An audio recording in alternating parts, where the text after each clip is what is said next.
Bonjour et bienvenue sur ma chaîne Les Astrodacieuses et dans ma vidéo de la pleine lune du 10 septembre qui se forme dans l'axe Vierge-Poisson. Alors, une pleine lune en Poisson se forme toujours lorsque le Soleil est en Vierge et la Lune a son exact opposé dans le signe des Poissons. Il s'agit là d'une pleine lune hautement spirituelle de par la très grande proximité de la Lune avec Neptune dans le signe du Poisson.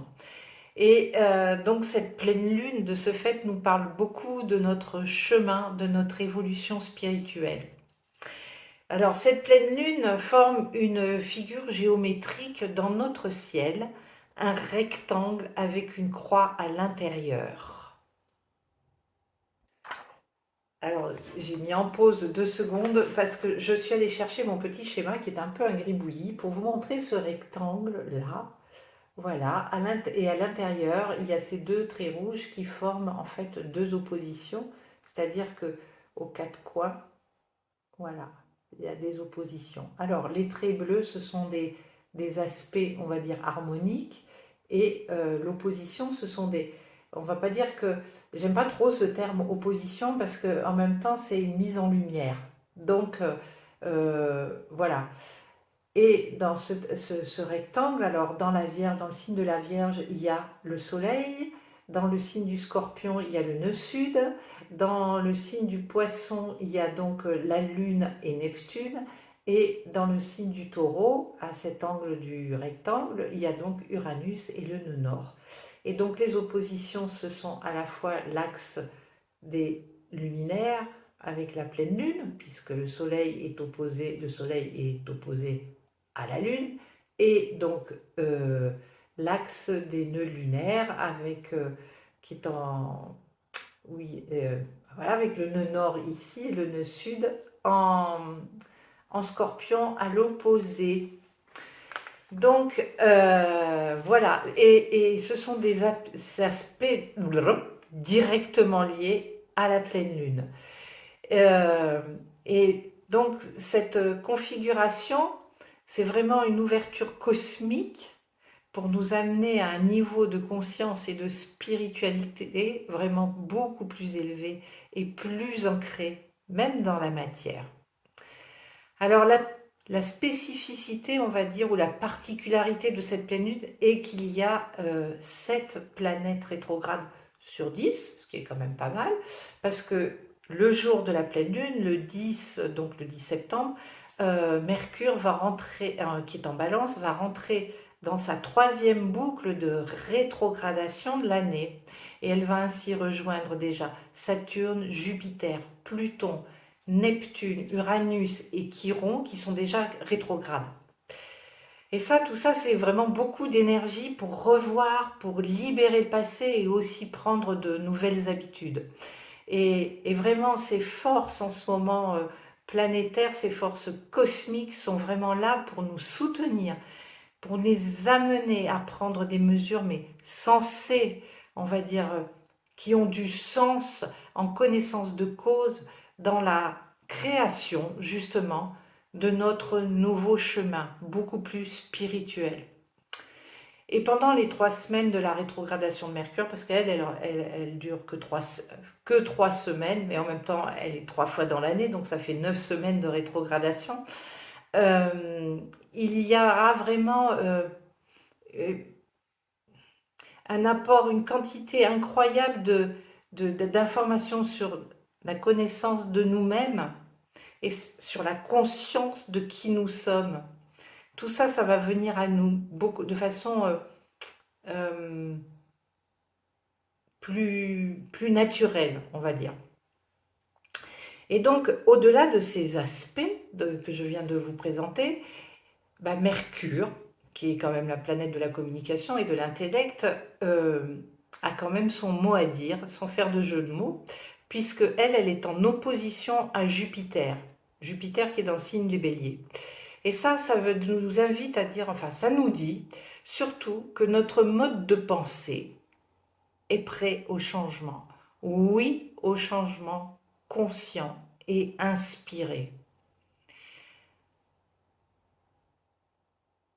pendant que cet axe qui est l'opposition Mercure-Jupiter est lui-même traversé par un axe que forment Mars et Pluton en quinconce. Et cet axe, lui, est plutôt de Mars est dans la recherche de l'équilibre, qui peut être quand même difficile à trouver. Et parce que, en fait, Mars est lui-même en carré au Soleil et à Vénus. Ce ne sont pas des carrés, des positions exactes, mais bon, voilà, ils sont dans une orbe qui permet de dire qu'ils sont quand même en carré. Et, euh, et là, ce serait aussi, ce carré à Vénus, une difficulté de trouver un équilibre entre nos désirs et nos sentiments. Que parfois, on peut désirer quelque chose qu'on n'aime pas forcément et qu'on peut aimer quelque chose qu'on ne désire pas. On est un petit peu compliqué hein, de temps en temps. Et dans une telle configuration, en fait, eh ben, s'accrocher à la colère, à des idées négatives, pourra être vraiment inutile et contre-productive.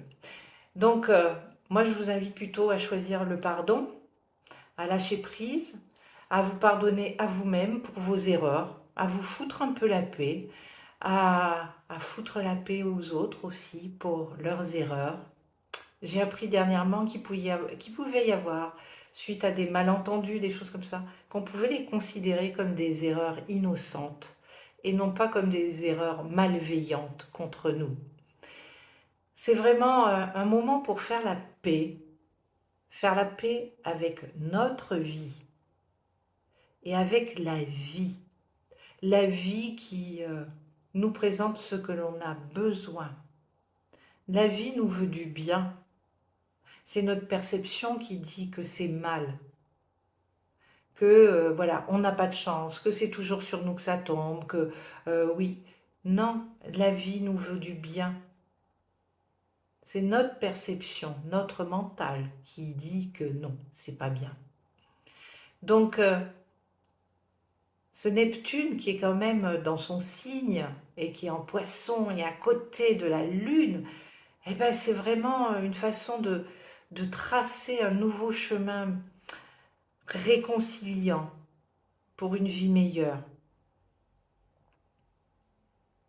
Et puis aussi, cette pleine lune nous dit de faire attention, de ne pas aborder les situations avec des idées préconçues, avec des décisions arrêtées, ce sera comme ci, ce sera comme ça. Non, non. La vie est un mystère. C'est un mystère qui se dévoile en fait au fur et à mesure que l'on avance et on doit accepter cette vérité. On doit l'accepter. La vie est un mystère. La vie n'est pas un ordinogramme où si on fait ci, ça va faire ça, oui, non. Non, c'est pas ça. La vie est vraiment un mystère. Et au lieu de tout faire, de nous forcer à cocher toujours les cases, toutes les cases, pour que nos rêves se réalisent, il faut faire ci, il faut faire ça, euh, laissons-nous aller un peu. Laissons-nous aller au flot, à la rêverie. Et il se pourrait bien que les miracles arrivent naturellement. Et oui, c'est cela. C'est cela la vie. Et comme c'est la dernière pleine lune de la première partie de l'hémicycle du zodiaque, et ben c'est vraiment un timing parfait pour lâcher prise. On ne pouvait pas rêver mieux qu'une pleine lune en ce moment par rapport à tous ces aspects, toutes ces planètes qui sont en rétrogradation. Voilà, c'est lâcher prise, relâcher ce qui s'est passé sur les derniers mois. C'est plus. Les jeux sont faits, et je ne veux pas dire rien ne va plus, mais les jeux sont faits sur cette première partie. Donc il n'y a plus rien à faire. Passons à autre chose. Et donc si on sent, je ne sais pas, une espèce de tension, de je vais exploser, non. Prenons le temps pour nous détendre. Accordez-vous du temps libre et laissez nos guides cosmiques prendre les rênes. vraiment. Laissez-vous guider par elle, allez dans ce flux. Soyez à l'écoute de ce qui se présente. Abandonnez le contrôle. Et vraiment, vous serez surpris de découvrir comment vous pouvez être plus efficace. Comment vous pourrez être dans votre flux quand vous vous abandonnez. Quand vous cessez de résister ou de forcer. Parce que quand on résiste, bien entendu, il peut y avoir de la résistance à certains moments, et il y a une résistance qui est plutôt saine, c'est celle qui va nous dire « Attention, là ça freine, il y a un truc, il y a un grain de sable, ça passe pas ». Et là, on doit faire le travail de se dire « Tiens, comment je peux faire pour ramener de la fluidité ?» Mais il y a la résistance qui est de la posture, de la résistance au changement, de la résistance à tout ce que nous présente la vie, parce que ce n'est pas ce qu'on voulait. Et résister comme ça à la vie, c'est résister au processus en fait naturel de la vie, qui est en perpétuel mouvement.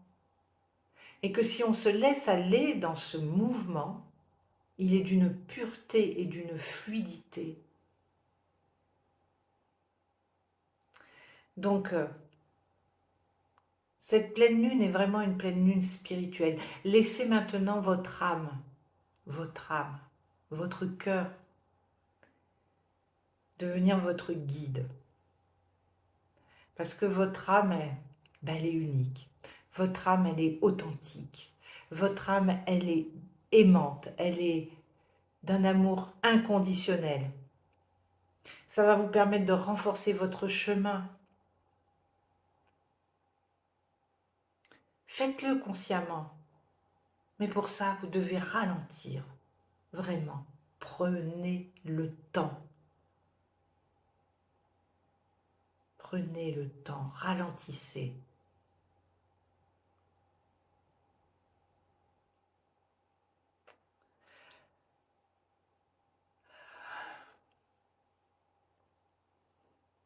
Vraiment, merci de votre présence dans ma vie.